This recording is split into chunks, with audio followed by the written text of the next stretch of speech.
기도하겠습니다. 하나님, 너무나 감사합니다. 오늘도 저희의 찬양을 받아주시고 영광 받아주시오니 하나님 감사합니다. 하나님, 저희가 찬양으로 주님 앞에 고백했습니다. 하나님, 그 찬양의 내용대로 저희가 이 땅에서 살아드려 하나님 앞에 영광 돌리게 하여 주시옵소서. 저희들 안에서 성령님 역사하여 주셔서 그렇게 할 수 있게 하여 주시옵소서. 이 시간 말씀 주십니다. 살아계신 주님의 음성을 듣는 가장 귀중하고 복된 시간 되게 하여 주옵소서. 말씀 들을 때에 그동안 주님 앞에 간구하며 부르짖었던 기도의 응답으로 이 말씀 듣게 하여 주시옵시고, 또 말씀 들을 때에 저희들 안에 있는 모든 질병이, 문제와 갈등과 응어리진 것들이 다 치유함받는 가장 귀하고 복된 시간 되게 하여 주시옵소서. 성령님 함께하여 주시옵소서. 주 예수 그리스도의 이름으로 기도드리옵나이다. 아멘. 저는 저를 포함해서 모든 그리스도인들 안에서 회복되기를 원하는 소원 4가지가 있습니다. 다 한번 같이 한번 공감해 주셨으면 좋겠는데, 첫 번째는 우리 그리스도인들 안에서 저를 포함해서 개인 기도의 회복을 원합니다. 개인 기도의 회복. 각자 자기의 기도 제목을 가지고 하나님께 우리가 직접 나가서 하나님 앞에 기도하는 거죠. 외마디라도. 살아계신 하나님께 기도 자체를 하는 그리스도인이 되기를 소원합니다. 우리가 함께 모여서 이렇게 기도회를 함께 같이 하는 그런 기도회도 우리가 다 참여하여서 함께 기도해야 되겠지만, 자기의 개인 기도를 가지고 하나님 앞에 나가서 개인적으로 하나님과 기도하는 그것이 우리 안에서 회복되기를 원합니다. 그래서 우리 교회로 말하면 이 교회 여러분 비밀번호 다 알잖아요. 들어오셔서 여기에서 기도하는 사람들이 많이 있기를 바랍니다. 그리고 두 번째는, 제가 회복되기를 원하는 간절한 소원 두 번째는, 오늘 전사님 기도할 때도 많이 기도해 주셨지만 주님과의 만남에 대한 설레임의 회복입니다. 많은 사람들이 좀 의무로 어쩔 수 없이 이렇게 주님을 만나러 나오시는 것들, 뭘 그렇게 해서라도 나오셔도 됩니다. 꼭 나오셔서 하나님의 말씀 들으면서 또 바뀌면 되는데, 그러지 말고 사랑하시는 주님을 만난, 나를 위해서 자기 몸을 버리시고 나를 구원해 주신 그 사랑하시는 주님을 만나는 설레임으로 교회에 또 모임에 달려나오는 그리스도인들이 되기를 소원합니다. 그게 두 번째 소원이고요. 세 번째는 말씀에 대한 순종의 회복입니다. 말씀을 들으면서 주님께서 내가 원하지 않는 말씀을 하시면 어떡하지? 라고 그렇게 듣는 게 아니라, 그래, 주님께서 말씀하시면 그대로 순종해야지. 주님께서 말씀하실 때는, 명령하실 때는 거기에 능력도 같이 주시는 거니까, 지혜도 주시는 거니까 내가 말씀하시면 그대로 순종해야지 라고 하는 말씀을, 그런 마음으로 말씀을 듣는 그런 순종하는 그리스도인들이 되기를 소원합니다. 그게 세 번째 소원이고요. 네 번째 소원은 전도의 회복입니다. 전도의 회복. 오늘 말씀을 통해 복음을 전하는 그리스도인으로 다시 살아나기를 소원합니다. 저도 이걸 좀 회복하지 못하고 있었는데, 우리 전사님께서 이 본문의 말씀을 저한테 보내주셨어요. 그래서 쭉 묵상하면서 그렇구나, 내가 이 부분이 나도 회복돼야 되겠구나, 그런 마음을 가졌습니다. 전도에 대한 회복. 존 스토트라고 하는 목사님이 계십니다. 저의 젊은 시절 이분에게 많은 영향을 받았습니다. 복음주의적 기독교 형성에 있어서 세계적으로 지대한 영향을 미친 영국의 유명한 신학자이면서 목회자이십니다. 그분이 쓴 책 가운데에 복음 전도를 주제로 한 책이 한 권이 있는데 원 제목이 Our Guilty Silence라고 하는 그런 책입니다. 직역을 하자면 우리의 죄스러운 침묵이라고 할 수가 있을 것입니다.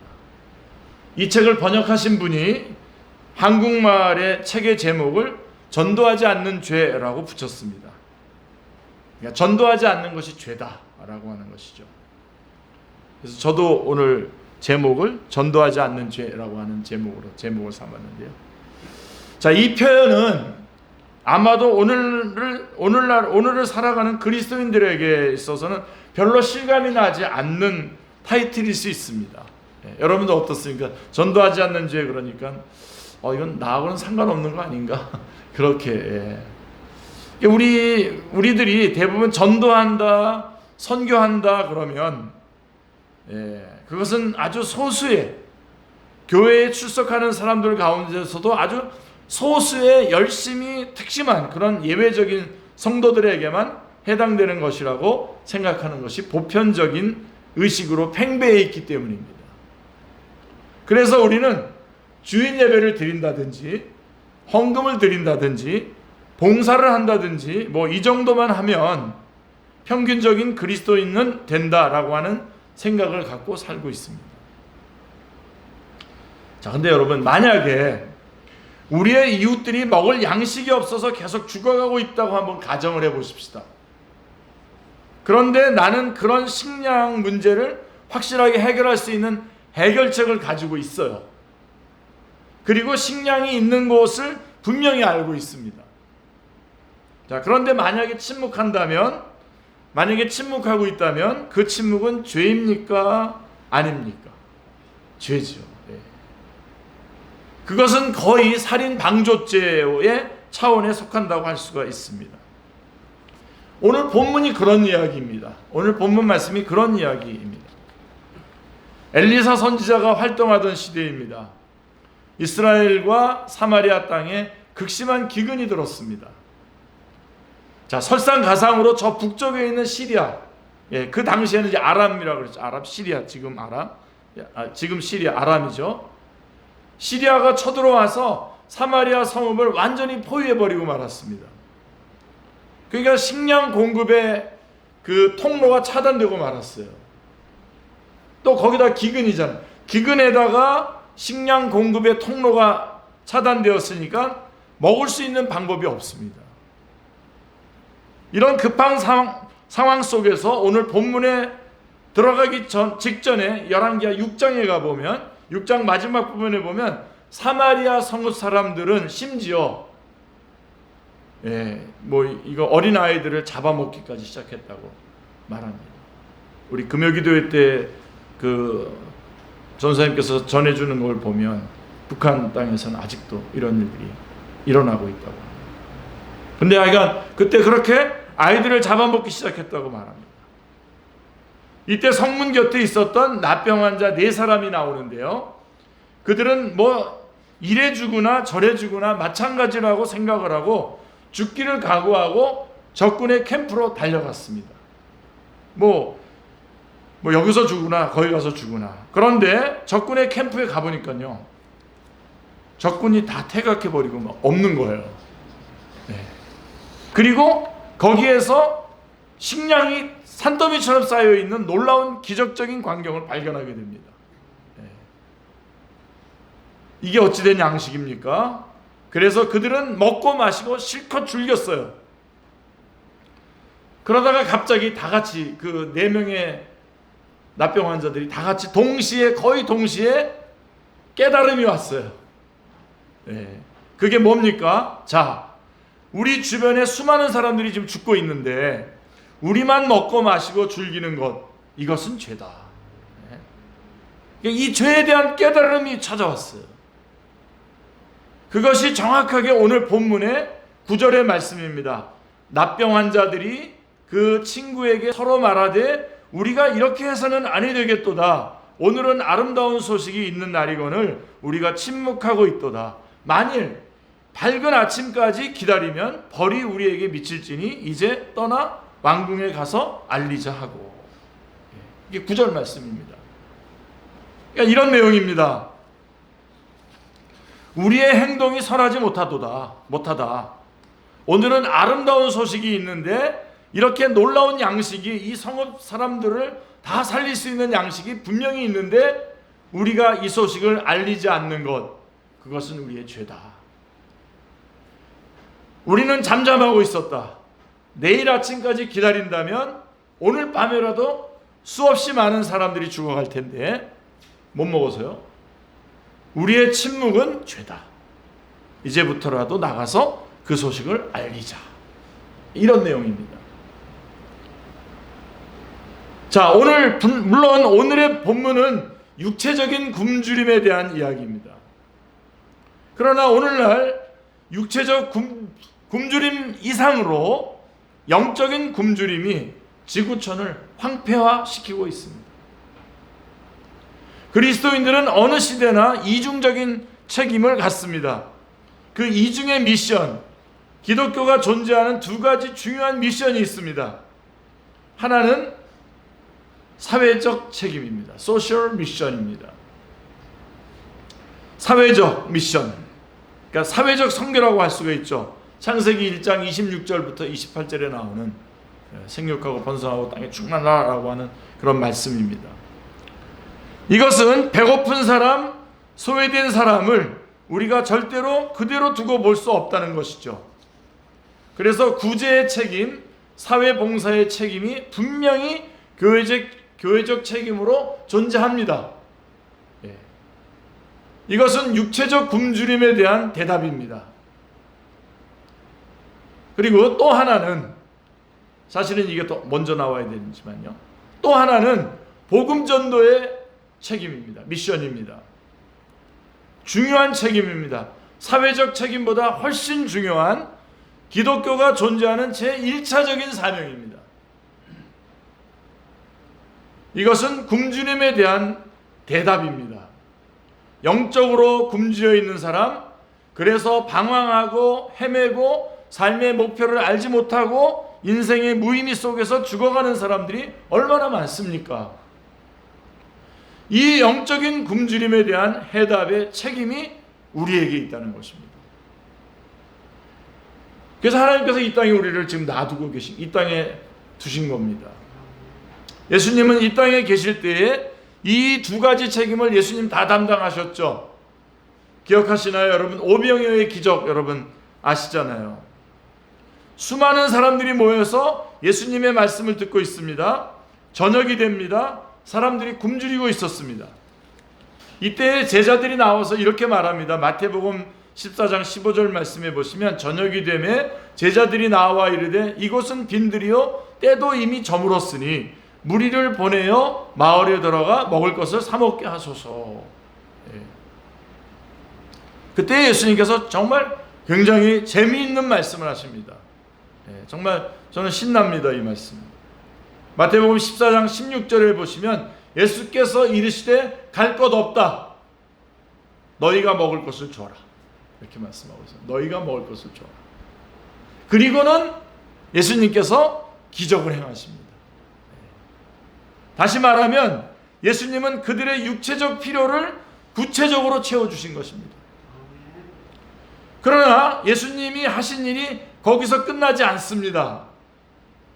이 기적 사건 직후에 많은 사람들이 예수님을 따라오고 있었는데 기적을 행하고 나니까 구경꾼들이 많을 수밖에 없었습니다. 그래서 따라오는 사람들을 보고 예수님께서 이렇게 말씀하셨어요. 요한복음 6장에는 이 기적에 대해서 또 설명을 하지 않습니까? 6장 26절 말씀에 보면 예수께서 대답하여 이르시되 내가 진실로 진실로 너희에게 이르노니 너희가 나를 찾는 것은 표적을 본 까닭이 아니요 떡을 먹고 배부른 까닭이로다.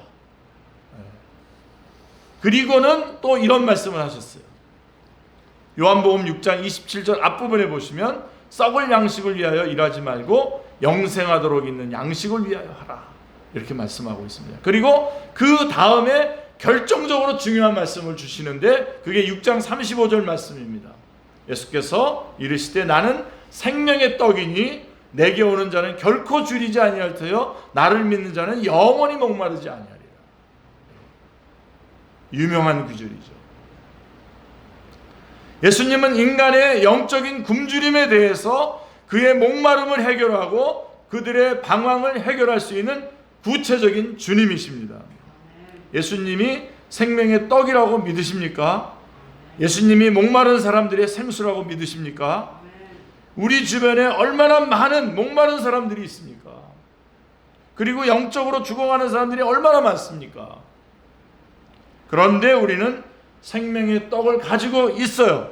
우리는 생명의 떡을 가지고 있고 생명의 떡이 누군지를 알고 있습니다. 누굽니까? 예수 그리스도이십니다. 그들의 문제를 해결할 수 있는 해답이 무엇인지 우리는 알고 있습니다.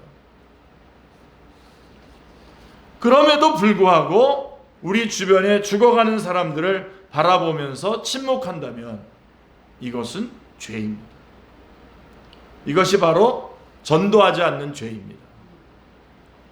자, 그래서 그렇기 때문에 이 전도하지 않는 죄를 우리가 극복하려면 세 가지를 발견해야 됩니다. 세 가지. 네. 중요한 것은 어떻게 이런 죄를 짓지 않을 수 있겠습니까? 어떻게 하면 전도하지 않는 죄를 짓지 않을 수 있겠습니까? 자, 어떻게 하면 전도하지 않는 죄를 극복하고 하나님이 기뻐하시는 삶을 살 수 있겠습니까? 자, 본문에 보면 4명의 납병 환자가 자신들의 문제를 해결했을 뿐만 아니라 남의 문제를 해결하는 사람으로 쓰임을 받습니다. 그들이 전도자가 됩니다. 전도자. 자, 이렇게 하기 위해서 그들은 세 가지 중요한 발견을 했습니다. 자, 오늘 우리가 전도하지 않는 죄를 범하지 아니하고 하나님이 기뻐하시는 삶을 살려면 이 세 가지의 발견이 있어야 됩니다. 첫 번째가 뭐냐면 우리 자기 자신의 상태를 발견해야 됩니다. 자신의 상태를 발견해야 됩니다. 자, 4명의 납병 환자를 보십시오. 그들은 그대로 거기 앉아 있었으면 다 죽습니다. 그냥 죽는 겁니다. 예, 굶어서 죽는 거죠. 3절 말씀에 보면 이렇게 시작해요. 성문 어귀에 납병 환자 4사람이 있더니 그 친구에게 서로 말하되 우리가 어찌하여 여기 앉아서 죽기를 기다리랴. 이렇게 말씀하고 있습니다. 이게 지금 납병 환자들의 자기의 처지입니다. 그대로 앉아있으면 죽는다는 것을 깨달았어요. 그래서 어떻게 합니까? 4절을 보시면 만일 우리가 성읍으로 가고자 말한다면 성읍에는 굶주림이 있으니 우리가 거기서 죽을 것이요 만일 우리가 여기서 머무르면 역시 우리가 죽을 것이라. 여기 있어도 죽을 거 성읍으로 우리 다시 있는 사람들 앞에 가도 죽을 것이고 그런즉 우리가 가서 아람 군대에게 가서 항복하자. 그들이 우리를 살려두면 살 것이고 우리를 죽이면 또 거기서 죽는 것이다 라고 하는 것입니다. 자기의 처지를 알게 됩니다. 어디를 가든 지금 죽기 직전이에요. 그래서 이들은 마지막에 뭐라고 말합니까? 우리를 죽이면 죽을 것이라. 죽을 각오를 하고 살 길을 찾아보자. 앉아있으면 죽는다. 그들의 위기, 그 위기에 빠진 상태를 그들은 직시했습니다. 이게 굉장히 중요합니다. 그들은 자기들의 처지를 직시했습니다. 제가 이렇게 저도 전도를 합니다만은 이렇게 전도할 때 보면 사실은 그 사람의 처한 상황이 정말 심각한데 그분은 요리조리 저를 놀려요. 예. 네가 나를 전도해봐 한번. 나는 하나님에 대해서 난 다른 생각도 많이 가지고 있어. 한번 토론해볼까? 이런 식이에요. 근데 그분은 지금 죽기 직전이에요. 어떻게든 죽어요 지금. 예. 근데도 그런 상황이거든요. 그래서 제일 중요한 게 위기에 빠진 상태를 그대로 그들은 직시했습니다. 자기네들이 먼저 직시했어요. 이것이 중요합니다. 가만히 있지 않았습니다. 여러분 재미있는 전도지에 대해서 제가 여러분에게 소개한 적이 있잖아요. 아주 재미있는 전도지입니다. 그 전도지는 앞면에 큰 글씨로 이런 제목이 붙어 있어요. 지옥에 가기 위해서는 무엇을 해야 하는가? 라고 이렇게 앞면에 이렇게 있어요. 그리고는 답이 뭐라고 되어 있냐면 뒷면을 보라 라고 되어 있어요. 그래서 뒷면을 보면 이렇게 되어 있어요. 당신이 할 일은 아무것도 없다. 이렇게 되어 있습니다. 그게 전도지예요. 무슨 뜻입니까? 가만히 있으면 자동으로 지옥에 간다는 말입니다. 죄, 사망, 심판, 지옥. 사람들은 죄인입니다. 이 죄는 하나님의 진노를 피할 수 없습니다. 가만히 있으면 지옥에 갑니다. 하나님의 저주와 진노를 피할 수 없습니다. 그런데 중요한 것은 사람들이 이러한 자기의 영적인 위기를 깨닫고 있느냐라고 하는 것입니다. 영적인 위기를 깨닫지 못합니다. 괜찮다고 생각합니다. 점점 더해갑니다. 우리나라에서는. C.S. 루이스는 오늘날 우리 시대를 가리켜서, 물론 C.S. 루이스가 활발하게 활동할 때 했던 말입니다만은, 오늘날의 우리 시대를 가리켜서 구도 정신을 상실한 시대라고 날카롭게 지적했습니다. 그게 우리의 위기라는 겁니다. 사람들이 무엇을 찾으려고 하지 않습니다. 자기의 영적 위기를 알지도 못하고 거기에서 빠져나가기 위해서 진지하게 진리를 찾는 사람이 없습니다. 구도의 정신을 상실하고 말았습니다. 이것은 오늘날 교회 안에서도 마찬가지입니다. 교회에 왔다 갔다 하는 사람은 많지만 최대의 문제는 예배당에 드나드는 사람 가운데에 너무나 많은 사람들이 명목상의 그리스도인에 불과하다는 것입니다. 우리 전사님께서도 오늘 이런 기도를 하셨는데요. 우리 몸만, 겉만 오는 게 아니라 정말 진심으로 하나님 앞에 예배드리러 와야 한다는 거죠. 이름뿐인 그리스도인들이 너무나 많습니다. 거듭난 체험이 없습니다. 구원을 모릅니다. 예수님 만난 적이 없습니다. 인생이 뒤집어지고 변화된 체험이 없습니다. 그러니 이런 사람이 전도를 하겠습니까? 교회는 나오지만 전도는 안 합니다. 아니, 못합니다. 안 하는 게 아니라 못합니다. 왜요? 체험이 없는데요. 거듭나지가 않았는데요.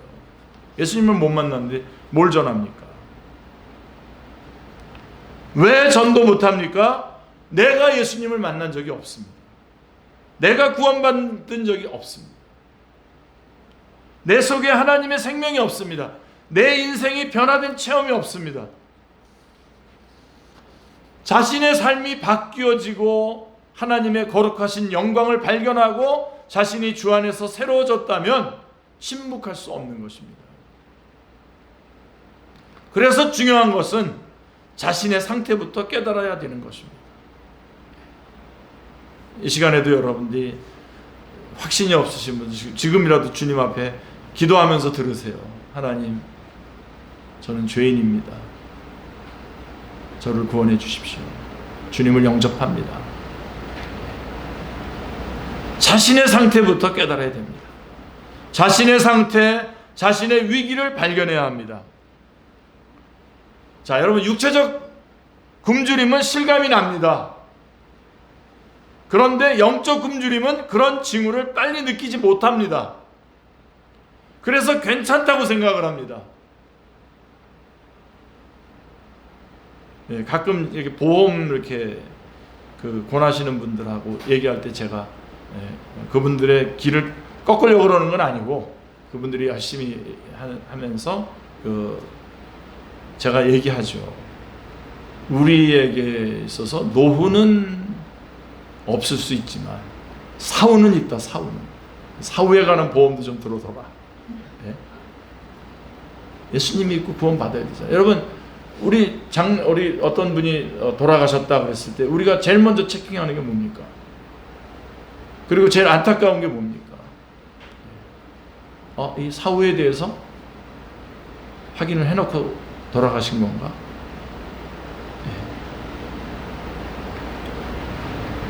이 영적인 굶주림이 빨리 못 알아차립니다. 그래서 괜찮다고 생각을 해요. 그러나 여러분, 마음이 방황하고 있지 않습니까?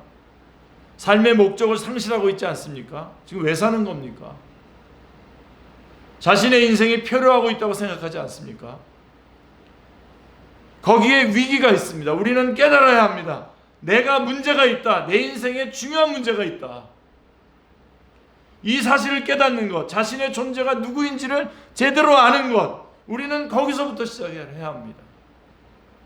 우리는 누군가가 자신의 모습을 지적해 줄 때에 그것이 사실이라도 화가 납니다. 그렇죠? 예. 그러나 그래도 그것을 받아들여야 합니다. 전도란 당신은 죄인입니다. 그것을 알려주는 것입니다. 당신은 죄인입니다. 그리고 그 죄의 싹은 사망이고 그대로 살면 지옥에 갑니다. 라고 그것을 알려줘야 합니다. 그 사실을 알려줘야 되는 것이죠. 이 사실을 전할 때에 그것은 내가 알려줄 뿐만 아니라 거기 성령님이 역사하셔서 사람들이 깨닫습니다. 그러니까 우리는 이 성령님의 역사하심을 믿고 우리는 이 사실을 말해주는 겁니다. 분위기 깨지고 이런 거 아니에요. 여러분 해보세요. 안 깨집니다. 오히려 굉장히 고마워합니다. 우리 전에 박영선 목사님 같은 분은 마치 이 전도하는 건 뭐라 하냐면 사람 얼굴 껍데기 벗기고 거기다 고춧가루를 뿌리는 것과 같다. 그렇게 얘기했어요. 예? 그래서 안에서 성령님이 역사하시는 거죠. 아, 정말 나는 죄인이다. 그리고 하나님의 진노를 피할 수가 없다. 큰일 났다. 이 영적 위기의 상태를 발견하는 것이 인간 변화의 시작입니다. 자신의 상태를 발견하십시오. 이것이 첫 번째로 발견해야 하는 일입니다. 그리고 이거 첫 번째 발견해야 되고 빨리 두 번째로 넘어가야 되죠. 이게 결정적인 거니까요. 두 번째로는 하나님의 은혜를 발견해야 돼요. 하나님의 은혜. 그래서 우리가 기독교의 가장 기본 기초가 뭐냐면 죄에 대한 확신입니다. 우리가 죄인이라는 것을 인정해야 돼요. 근데 거기서 끝나면 안 되고 용서에 대한 확신을 또 가져야 돼요. 하나님의 은혜를 발견해야 됩니다. 본문 5절 말씀에 보면 4명의 나병 환자가 이렇게 아람진으로 가려하여 해질 무렵에 일어나 아람 진영 끝에 이르러서 라고 말씀하고 있는데 5절 이하에 보면 두 가지 사건이 발생을 합니다. 첫 번째는 적군이 다 후퇴해버렸어요. 그리고 먹을 것 마실 것을 후퇴하면서 가져간 게 아니라 다 놔두고 금과 은까지 거기다 다 놔두고 갔어요. 그런데 누가 이런 일을 했다고 되어 있습니까? 6절 말씀에 보면 이는 주께서 아람 군대로, 주께서 이 말씀이 너무너무 감사하지 않습니까? 예? 묵상하면서 주께서 아람 군대로 병거 소리와 말소리와 큰 군대의 소리를 듣게 하셨으므로, 실제로 그렇게 하지도 않았는데 그런 소리를 아람 군대 그 사람들은 다 들었어요. 그렇게 아람 사람이 서로 말하기를 이스라엘 왕이 우리를 치려고 햇사람의 왕들과 애굽의 왕들에게 값을 주고 그들을 우리에게 오게 하였도다. 용병들을 사서 우리에게 공격하도록 이 소리가 지금 나고 있다. 그래서 다 두고 간 거예요. 도망간 거예요. 다시 말씀드리지만 여기서 제일 중요한 6절에서 제일 중요한 단어가 뭡니까? 주께서. 주께서 아람 군대로 하여금 막 병거가 몰려오는 소리를 듣게 했습니다. 주께서 하신 일입니다. 주께서. 그리고 7절 8절을 말씀해 보세요. 해질 무렵에 일어나서 도망하되 그 장막과 말과 나귀를 버리고 진영을 그대로 두고 목숨을 위하여 도망하였습니다. 그 나병 환자들이 진영 끝에 이르자 한 장막에 들어가서 먹고 마시고 거기서 은과 금과 의복을 가지고 가서 감추고 다시 와서 다른 장막에 들어가 거기서도 가지고 가서 감추니라 라고 말씀하고 있습니다. 그대로 놓아두고 갔습니다. 먹을 것 입을 것이 풍성하게 쌓여 있었습니다. 누가 하신 일입니까? 주께서. 6절에 주께서 하신 일입니다. 복음의 가장 본질적인 메시지, 구원의 사건을 생각해 보십시오. 구원은 누가 이루신 것입니까? 주께서 하신 것입니다. 그래서 이 복음은 하나님의 복음인 것입니다. 하나님이 그 원천이십니다. 구원은 내가 행하는 무엇이 아닙니다. 내가 착한 일 많이 했기 때문에 구원을 얻는다? 아닙니다. 내가 할 수 있다면 하나님이 예수님을 보내실 필요가 없습니다. 나의 최선도 하나님 앞에 서기에는 여전히 부족합니다.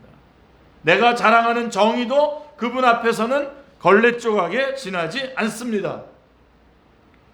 내가 나를 구원할 수 없었기 때문에 하나님은 예수님을 보내시고 그는 우리의 허물과 죄를 십자가에서 담당하시고 그리고 보배로운 피를 흘리시고 돌아가셨습니다. 아멘.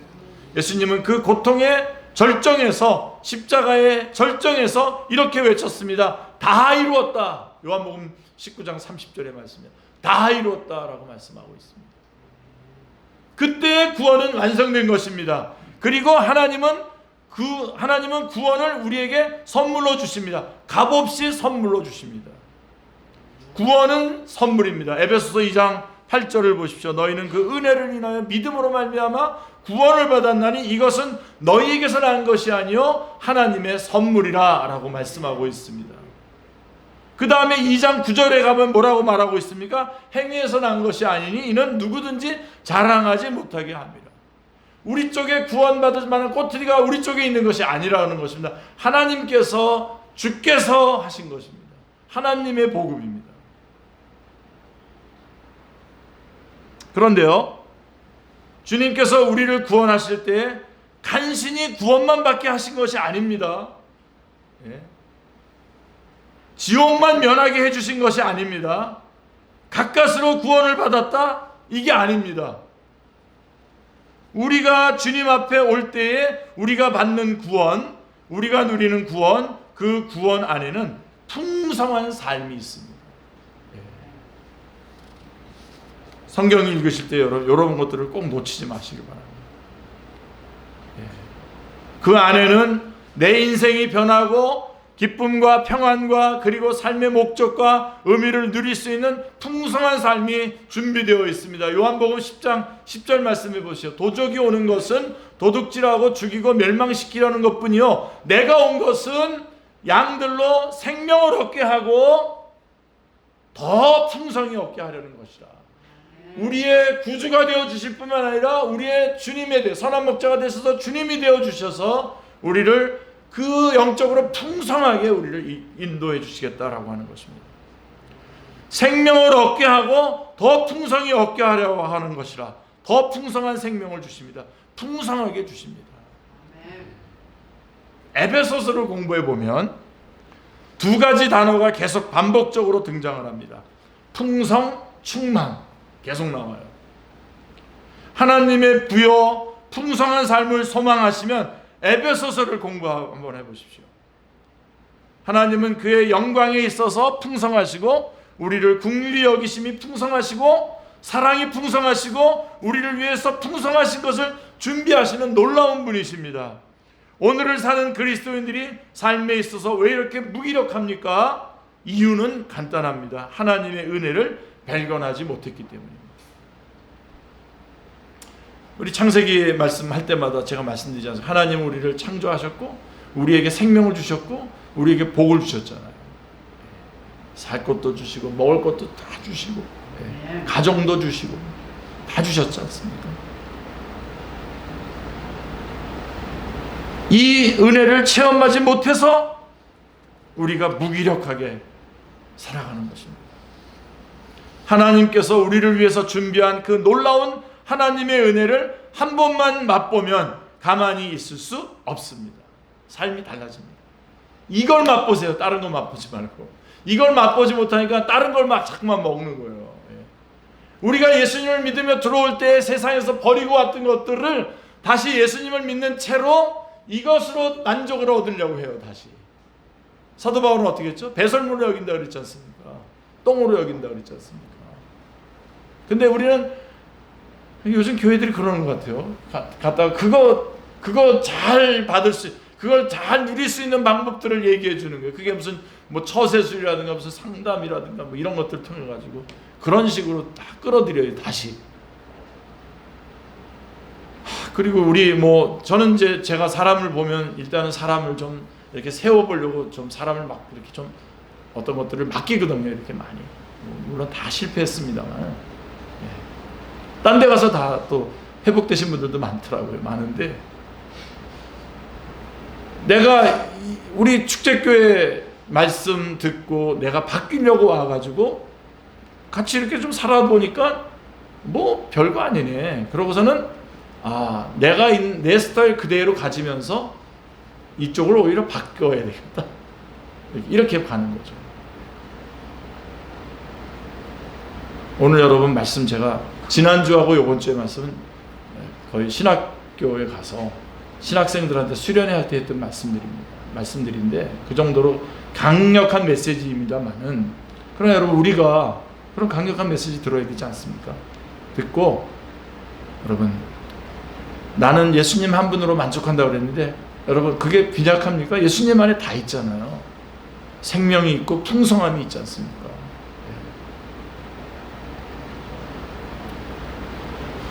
우리가 하나님께서 준비하신 그 놀라운 하나님의 은혜를 한 번만 맛보면 가만히 있을 수 없습니다. 삶이 달라집니다. 하나님의 은혜를 발견하면 이 은혜를 체험한 사람들, 그래서 그들은 이런 노래를 부릅니다. 하나님의 은혜로 이 쓸데없는 자 왜 구속해 주는지 난 알 수 없도다. 제가 새벽 기도할 때마다 늘 부르는 찬송입니다. 나 같은 죄인 살리신 주 은혜 놀라워. 주님은 우리의 삶을 위해서 놀라운 은혜를 준비했습니다. 그런데 문제는 이 은혜가 안 보입니다.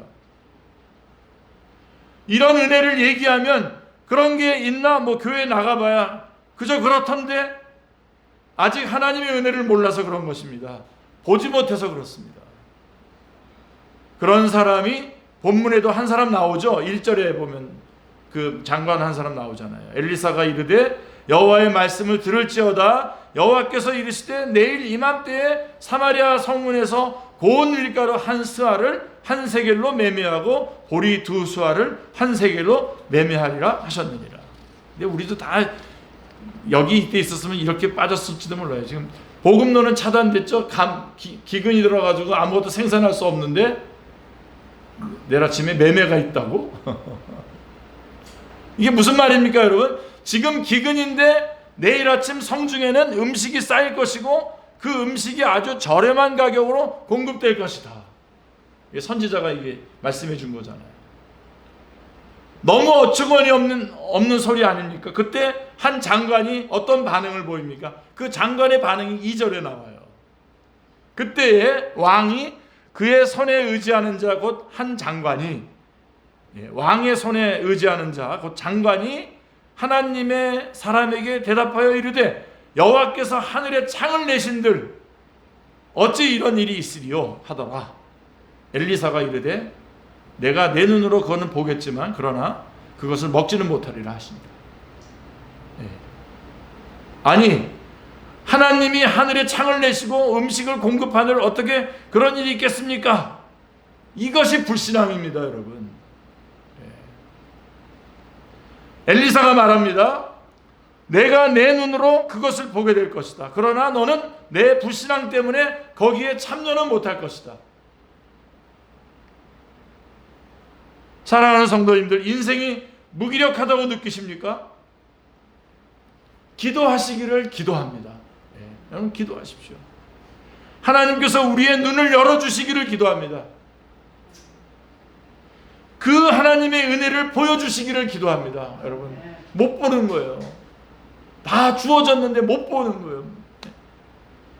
그 풍성한 은혜, 그 충만한 은혜, 그 놀라운 하나님의 은혜, 나를 위해 예비된 하나님의 드라마, 하나님의 은혜, 하나님의 사랑, 하나님의 샬롬, 그 놀라운 삶을 하나님께서 여러분에게 보여주시기를 기도합니다. 그러면 다른 데에다가 집중하지 않을 수 있어요. 다른 게가 다 시시해 보여요. 하나님의 은혜를 발견하십시오. 그러면 인생이 달라집니다. 자, 세 번째로는 뭘 발견해야 되냐? 이웃의 필요를 발견해야 됩니다. 자, 전도하지 않는 죄를 범하지 않으려면 우리는 먼저 자신의 상태를 발견하고, 다음으로는 하나님의 은혜를 발견하고, 그 다음에 세 번째로는 이웃의 필요를 발견해야 됩니다. 하나님의 은혜까지 다 봐놓고서는 자기는 그렇게 다 누리면서 이웃에 대한 필요를 발견하지 못하면 이거는 진짜 오늘 말씀입니다. 이웃들의 필요. 이 4명의 납병 환자는 처음에 자신의 필요로 출발했어요. 우리가 굶 죽겠다. 우리가 이대로 있다가는 죽는다. 배고프다. 그들은 드디어 양식을 찾았고 마시고 즐겼습니다. 하나님의 은혜죠. 그러나 그 순간 그들은 또 하나의 발견을 했습니다. 우리가 이렇게 먹고 있는 순간에 내 이웃들은 죽고 있구나. 죽어가고 있구나. 내가 먹는 양식이 내 이웃들에게도 필요하다. 이웃들의 필요를 발견했습니다. 그리고 어떻게 외칩니까? 9절 말씀해 보시면 납병 환자들이 그 친구에게 서로 말하되 우리가 이렇게 해서 아니 되겠도다. 오늘은 아름다운 소식이 있는 날이거든. 오늘 우리가 침묵하고 있도다. 만일 밝은 아침까지 기다리면 벌이 우리에게 미칠지니 이제 떠나 왕궁에 가서 알리자 하고. 밝은 아침까지 기다리고 또다시 우리의 이웃이 죽어간다면 그것은 자신들의 책임이라고 말합니다. 우리 중에 많은 사람들이 한평생 자기의 필요, 자기가 필요한 것, 그 필요를 붙들고 몸부림치면서 살아간다는 것입니다. 기껏해야 자기 자식들, 한 걸음 좀 나아가면 기껏해야 자기 자식들의 필요를 채워주면서 직장 생활하고 사업하다가 죽습니다. 뭐 그것이 나쁜 거 아닙니다. 그건 나쁜 거 아닙니다. 나쁘다고 말하려고 하는 게 아니라 나쁜 거 아닙니다. 그러나 우리 안에는 한 번도 자기라고 하는 인생의 한계를 벗어나지 못하고 그 넓은 세계를 보지 못하고 이웃의 필요를 발견하지 못한 사람들이 얼마나 많은지 모릅니다. 우리 축제교회 성도님들은 여기에서 다 예외이기를 바랍니다. 새로운 발걸음과 입술. 자, 이 납병 환자들이 이 소식을 전하기 위해서 뛰어갔을 것입니다. 뛰어갔을 거 아닙니까? 사실은 납병 환자들은 이런 데에 이렇게 접근할 수 없는 사람들입니다. 그러나 뛰어갔을 것입니다. 성중에 가서 이 아름다운 소식을 전했습니다. 여러분, 놀라운 소식이 있습니다. 저기 바깥에 나가면 아람 진영의 적군들은 물러갔고 거기에 여러분의 양식이 있습니다. 여러분의 구원이 있습니다. 여러분의 생명이 있습니다. 드디어 사람들이 가서 음식을 먹습니다. 그 광경을 봤을 때 이 4명의 납병 환자들은 뭘 느꼈겠습니까? 소식을 들은 사람들이 먹기만 했겠습니까? 배불리 먹은 다음에 그렇구나, 이 소식을 알려준 사람들이 얼마나 감사한가. 그리고는 그들은 먹고 배부른 다음에 다시 그 성을 재건하는 일을 시작했을 것입니다. 새로운 역사가 그 사마리아 성에 시작이 되었을 것입니다. 사실 저 같은 목회자는 이 모습 보면서 그거 먹고 살아갑니다. 제가 전한 사람이 변화되고 또 우리 축제교 성도님들이 이렇게 변화해가는 그런 모습들. 우리 새로 오신 분이 처음에 오셨을 때는 그냥 오셨어요. 그 다음에는 주정헌금을 하셨어요. 그러더니 어느 날 감사헌금을 하셨어요. 바뀌어가는 겁니다. 말씀 듣고 바뀌어가는 거예요. 예배하면서 바뀌어가는 거예요.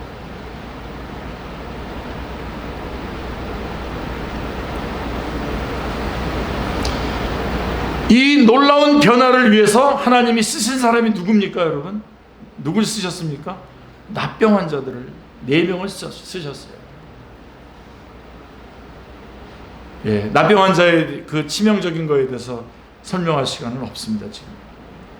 왜 하나님이 그 시대에 4명의 납병 환자들을 썼겠습니까? 지금도 그렇습니다만은 그 당시의 납병 환자는 거의 죽은 자와 같은 절망적인 사람입니다. 이 병은 불치병입니다. 버림받은 사람들이었습니다. 그런데 버림받은 사람들이 쓰임을 받은 것입니다. 그렇다면 나도 쓰임을 받는다. 최악의 버림받은 사람들이 쓰임을 받는 감격, 우리가 전하는 아름다운 소식을 듣고 저 성중의 사람들이 소망을 찾았다는 그 감격, 쓰임받는 인생, 이 나병 환자들이, 이 버림받았던 사람들이 쓰임을 받을 수 있었다면 우리도 쓰임받을 수 있지 않을까요? 우리도 쓰임받지 않을까요? 난 가방끈이 짧은데요. 나병 환자보다 더 합니까 그게? 나는 뭐 좀 가난한데요. 나병 환자보다 더 합니까 그게? 그들의 보람을 생각해 보십시오. 우리가 쓰임을 받는다. 성중으로 뛰어가던 나병 환자들의 그 발걸음을 생각해 보시기 바랍니다. 그들의 발걸음이 얼마나 가벼웠겠습니까? 그 소식을 전하러 우리가 빨리 가서 전합시다. 그래서 가서 전하자. 여기에 구원이 있다고, 여기에 생명이 있다고 달려가던 그들의 발걸음. 지금까지 나병 환자의 발걸음은 절망에 지친 발걸음이었을 것입니다. 여태까지는 그냥 할 수 없이 살아갔을 거 아니겠습니까? 터덜터덜 걷고. 그들은 처음으로 아름다운 소식을 전하는 발걸음을 내디딘 것입니다. 로마서 10장 15절에 보면 아름답도다 좋은 소식을 전하는 자들의 발이여라고 말씀하고 있습니다. 로마서 3장 15절에 나오는 발걸음은 피 흘리는데 빠른 발걸음입니다. 피 흘리는데 죽이고 속이고 빼앗기 위해서 달려다니는 우리의 발걸음, 무기력한 발걸음, 방황하던 발걸음, 그러던 발걸음이 이제는 로마서 10장 15절의 말씀인 의미 있는 발걸음이 되었습니다. 아름다운 소식을 전하기 위해서, 이웃들을 섬기기 위해서 찾아가는 우리들의 발걸음, 아름답도다 저들의 발걸음이요. 또 그들의 입술을 생각해 보십시오. 나병 환자들의 입에서 지금까지 어떤 말이 나왔겠습니까? 인생을 한탄하는 자조적인 이야기, 입술을 열기만 하면 못 살겠다, 죽어버리자, 언제까지 이렇게 살아야 하냐.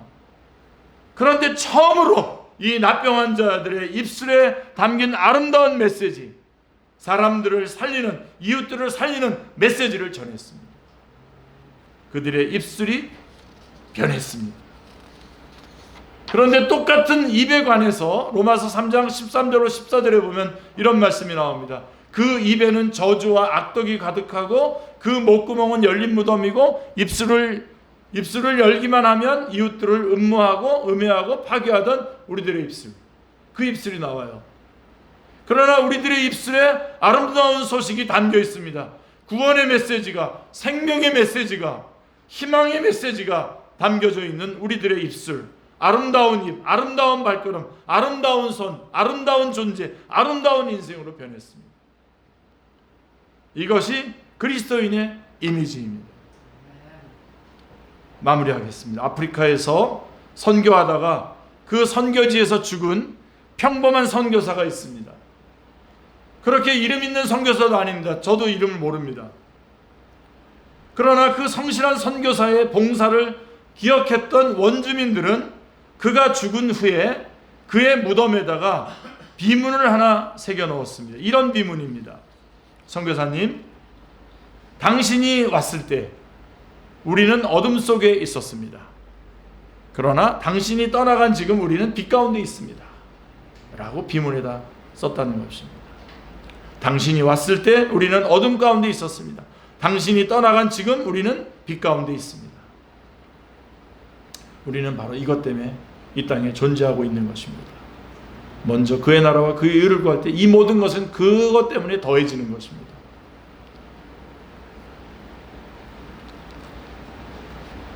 주님 앞에 온전히 서는 우리 축제 식구들 다 되시기를 주님의 이름으로 축원합니다. 기도하겠습니다. 하나님 아버지, 너무나 감사합니다.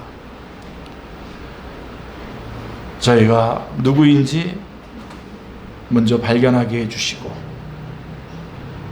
성령님 역사해 주셔서 저희가 죄인이며 또 그러나 주님께서 저희들을 구원하시기 위해서 큰 은혜를 베푸셨음을 알게 해주시고 동시에 이 예수 그리스도가 필요한 사람들을 발견하게 하여 주시옵소서.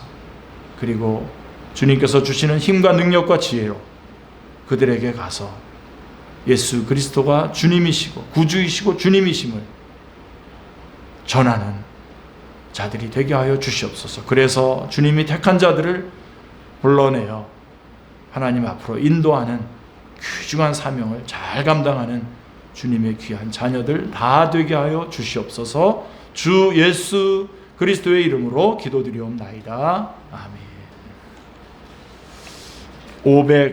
508장입니다. 다 같이.